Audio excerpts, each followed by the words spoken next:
Top quality और consistent performance के लिए सिर्फ सिल्वर पंप नाम याद रखना।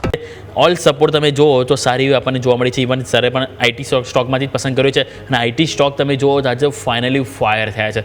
તમે જુઓ નિફ્ટી આઈટીમાં આજે 10 સ્ટોક તમે જોશો તો મજબૂતીમાં જોવા મળી રહ્યા છે. સૌથી પહેલાં ઇન્ફોસિસ 4% તેજી અહીંયા જોવા મળી છે. જ્યારે સવારે 1.5% તેજીમાં તો ત્યારે પણ આપણા જે એક્સપર્ટ હતા કુણાલ સર એમણે પણ વાત કરી હતી કે ઇન્ફોસિસ અહીંયાથી સારી એવી તેજી બતાવવા માટે અહીંથી રેડી થઈ ગયો છે અને ઇવન આજે ઇન્ટ્રાડેમાં તમે નજર કરો સારી એવી તેજી જોવા મળી છે. બીજું કોફર્સ તમે જો 3.5% તેજી જોવા મળી રહી છે. એમ્ફેસિસ TCS પરસિસ્ટન્ટ દરેકમાં સારી એવી તેજી જોવા મળી છે. એટલે કે આઈટી સ્ટોક તમે જો ફાઇનલી આજે ખરીદારીના મૂડમાં જોવા મળ્યા છે. તો જગદીશ સર તમારી પાસે એક વખત આઈટી સેક્ટરનો ઓવરઓલ રિવ્યૂ લઈ લઈએ. ઘણા બધા પેન છે, ઘણા બધા સંકટમાંથી અહીંથી પસાર થઈને ફાઇનલીથી આજે સારી એવી ખરીદારી જોવા મળી છે. તો આજની ખરીદી બાદ સારી અહીંયાથી એવું માની લેવું જોઈએ કે બોટમ અહીંયાથી બનતા જોવા મળી રહ્યા છે આઈટીમાં અને આવો ફર્ધર અહીંયાથી સારી એવી કન્ટિન્યુ તેજી જોવા મળે સર આઈટી સેક્ટર માટે. જગદીશ સર.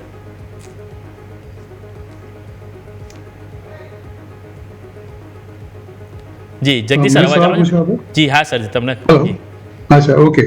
આઈટી સેક્ટરનું એક બીજું મુખ્ય કારણ એ છે કારણ કે જે આવતા અઠવાડિયાથી જે ટારિફ 25% થી 50% કરી છે આમાં હાલ પૂરતું આ ટેકનોલોજી સેક્ટરને એટલે કે સર્વિસ સેક્ટરને એ લોકોએ બાકાત રાખ્યું છે. એ રીતે ફાર્માસ્યુટિકલ સેક્ટરમાં એ લોકોએ નથી નાખી. એવી રીતે આ સેક્ટર પણ અત્યારે બાકાત છે. તો કે એમણે એક ઉલ્લેખ ચોક્કસ કર્યો હતો અમેરિકન પ્રેસિડેન્ટે કે આજે રહીને કાલે ચોક્કસ આ ક્ષેત્ર માટે પણ વિચાર કરીને જે મારે ટારિફ નાખવાની છે એ પણ નાખવાનો છું. એટલે એ અત્યારે તમને આઈટી સેક્ટરમાં એટલા માટે દેખાય છે કે આનું એક મુખ્ય કારણ એ છે જો કે સીધો કે આડકતરો ફાયદો જે જીએસટીમાં છે એ કંઈ બહુ વિશેષ આ પર્ટિક્યુલર કંપનીઓને થવાનો નથી. કારણ કે મોટાભાગની જે આ કંપનીઓ છે એનું બસ 60-70% કે ઇવન એનાથી વધારે એ લોકોનો જે કંઈ પણ કામ છે એ ઓફશોર છે. એટલે એ ઓનશોર કામ કમ્પેરેટિવલી બહુ ઓછું હોય છે અને ત્યાં અત્યારે કોઈ એવી કોઈ પ્રોબ્લેમ એ લોકોને છે નહીં કે જાતની ડ્યુટીનું કોઈ સ્ટ્રક્ચર કોઈ બદલાયું હોય.